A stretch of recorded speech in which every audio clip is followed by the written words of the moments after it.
জনগণের কাছে দায়বদ্ধ জবাবদিহিমূলক সরকার গঠন না হবে, প্রত্যেকটা দিন এইভাবে যদি অতিবাহিত হতে থাকে, সংকট কঠিন থেকে কঠিনতর হতে হবে।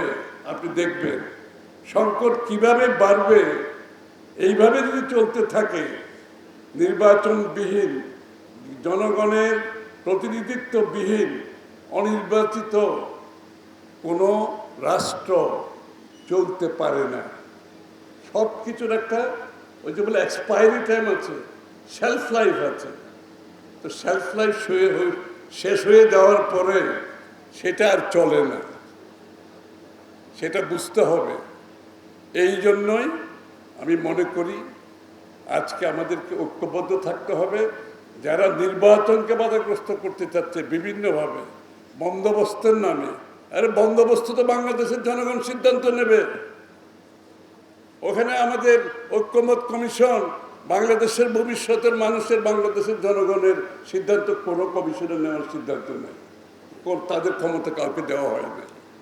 পরিষ্কার কথা, এই সিদ্ধান্ত নেবে বাংলাদেশের মানুষ। তবে ঐক্যমত যতটুকু হবে অতটুকু ঠিক আছে।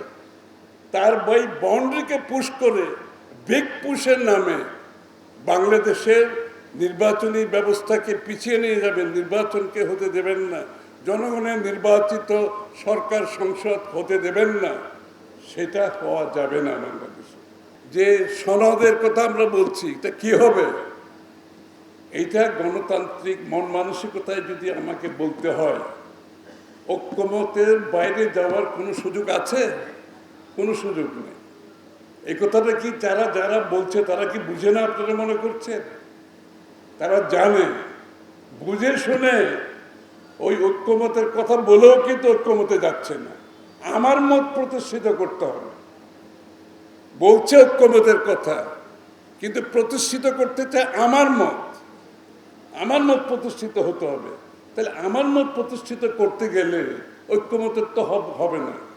আর গণতন্ত্র ঐক্যমত হতে হবে, নাহলে বাংলাদেশের মানুষের সিদ্ধান্তে দেশ পরিবর্তন হবে। এর বাইরে যাওয়ার কোনো সুযোগ নাই।